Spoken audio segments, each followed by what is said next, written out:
আসসালামু আলাইকুম, সুপ্রিয় দর্শক মণ্ডলী। আপনারা মিডিয়াতে জেনেছেন একজন রাজস্ব কর্মকর্তা এনবিআর এর চাকরি করেন। এমন একজন ভদ্রলোক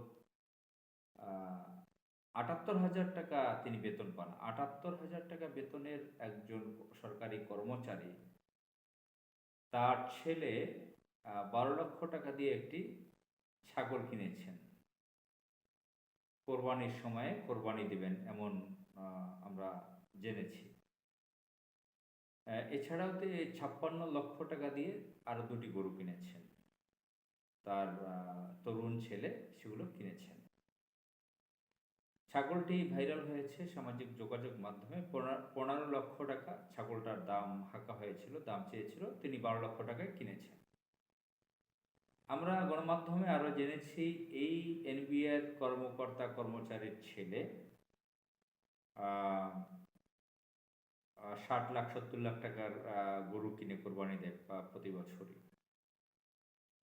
তো চিন্তা করতে পেরেছেন যে ৭৮,০০০ টাকা বেতনের একজন এনবিআর কর্মকর্তা বা কর্মচারী, প্রজাতন্ত্রের কর্মচারী, তার সন্তান সে কিভাবে এত টাকা দিয়ে পশু কিনে,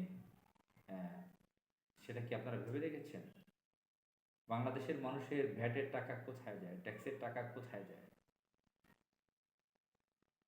রাজস্ব কর্মকর্তার ছেলের এই অবস্থা। আপনারা জানেন বাংলাদেশের যে রাজস্ব অফিসগুলো রয়েছে, সার্কেল 1, 2, 3, 4 যেগুলোই বলেন, আর সেগুনবাগিচার অফিস বলেন, এই এই যে এখন যে শেরেবাংলা নগরে যেটা করেছে,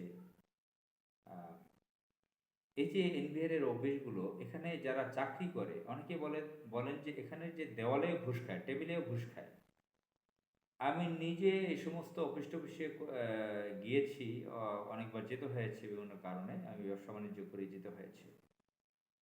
দেখেছি যে কত ভয়ানক ধরনের ঘুষের সেখানে কালচার রয়েছে। ঘুষ বাণিজ্য সেখানে রমরমা চলে। ঘুষ ছাড়া কোনো কাজ নেই সেখানে। খুব সহজে কোনো কাজ আপনি সেবা পাবেন না। দাড়ি টুপি আছে, নামাজ আছে, সেখানে মসজিদ আছে, তারা রোজা টোজাও রাখে, তারা অনেকে হজে যান। কিন্তু এই রাজস্ব কর্মচারীদের ভয়ানক ঘুষের ঘুষ খাওয়ার প্রচলন রয়েছে। আর সেটা এই যে পশু কেনা থেকেই দেখতেছি। বাংলাদেশের সরকারি বিভিন্ন অফিসগুলো, ইনস্টিটিউটগুলোর কর্মচারীদের এই অবস্থা নতুন নয়।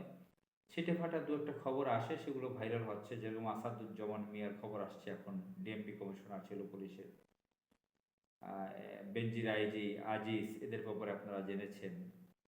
তো এগুলো বর্তমান যে অবৈধ সরকার রয়েছে তাদের মাধ্যমেই জানা গেছে। বেনজিরদের ঘটনা, তাদের নিজস্ব অভ্যন্তরীণ কিছু ঝামেলার কারণে এগুলো বাংলাদেশের মানুষ জানতে পেরেছে। আর এই যে এনবিআর এর কর্মচারী, হয়তো আমরা একজনের খবর জেনেছি যে এর শুধু এই ছাগল গরু কিনছে কোটি টাকা দিয়ে তা না।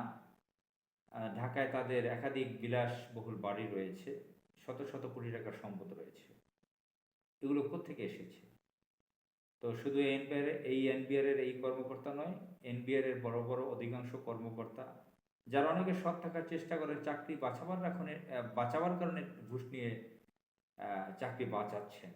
এরকমও আমি জানি যে রাজস্ব অফিসে একজন ভদ্রলোককে চিনি, যার বাড়ি পাবনা, যিনি তার চাকরি বাঁচিয়ে রাখার জন্য তিনি ঘুষ নিয়ে অন্যদেরকে দিচ্ছেন, অন্য সিনিয়র কর্মকর্তাদের। এটাও আমরা জানি। তো পুলিশ ডিপার্টমেন্টে, এলজিডি অফিসে, বিভিন্ন মিনিস্ট্রিতে, বিভিন্ন অফিসগুলোতে এরকম লক্ষ লক্ষ কর্মচারী আছে প্রজাতন্ত্রের, যারা এদেশের সম্পদ লুটপাট করে খাচ্ছে।